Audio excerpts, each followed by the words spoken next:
He had no label, no media training, no polished image. And still, he became one of the most talked about artists in South Africa. Not by being perfect, but by being real in a way the industry couldn't control. Shebeshkt didn't fit the system, he rejected it. And that's exactly why people couldn't ignore him.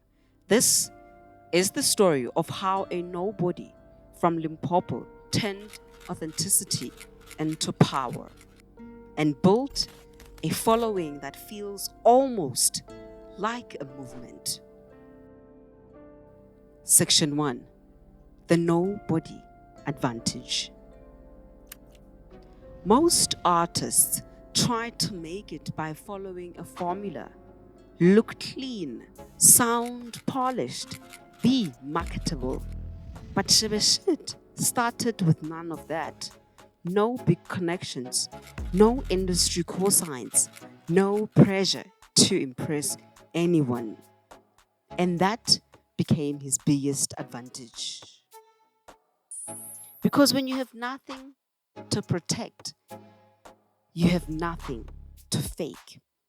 He spoke how he speaks at home, moved how he moves in the streets, made music that sounded like where he comes from. No filter, and people felt it immediately. Section 2: The Rebellion Strategy.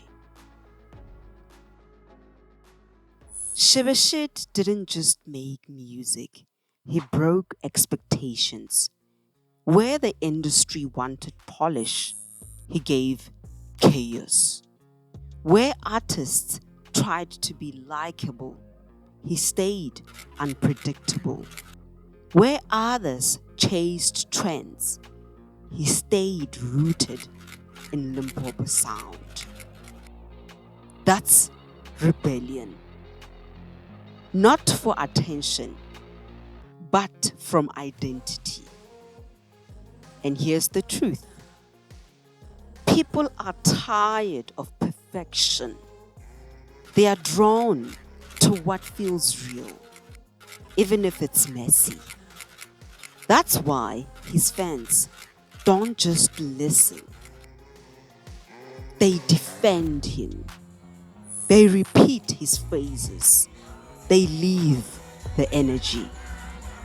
That's not normal fandom. That's connection.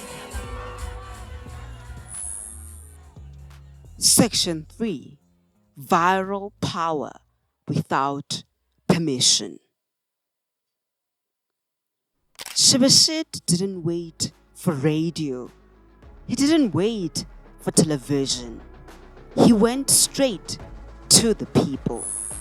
TikTok, street bars, word of mouth. Songs like Kirishiti Malumi didn't blow up because they were perfect. They blew up because they were catchy, raw, and impossible to ignore. Simple beats, repetitive hooks, high energy. The formula wasn't technical, it was emotional. And once the streets picked it up, the industry had no choice but to follow. Section 4: Controversy as fuel. Now, here's where it gets uncomfortable, but real. Shebesht's name is always in conversations. Not just music, but drama, legal issues, public incidents, unpredictable behavior. Most artists will lose everything from that, but he didn't. Why? Because his brand was never built on being perfect.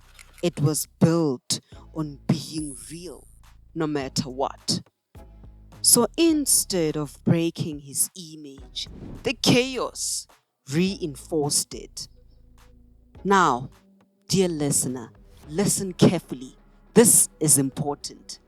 This strategy is powerful but dangerous because the same fire that makes people watch you can also burn everything down if you don't control it. When the people decide, climax. At some point, something shifts. It's no longer about streams or charts or industry approval. It becomes about the people. When fans coach you, defend you, show up for you, you're no longer just an artist. You are a symbol. Shebeshkt became a symbol of something bigger. I don't have to be perfect. I can still win. And once that message spreads, it's unstoppable. Because now, it's not just his story, it's theirs too.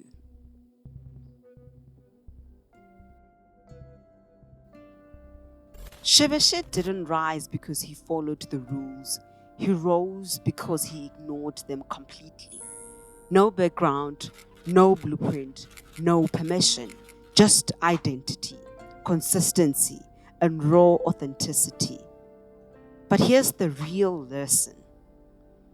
Being real will open doors, but discipline is what keeps them open. So the question is, are you trying to fit into the system, or are you bold enough to stand outside it? Comment real wins if you understand this, and subscribe, because success today isn't about being perfect. It's about being unforgettable.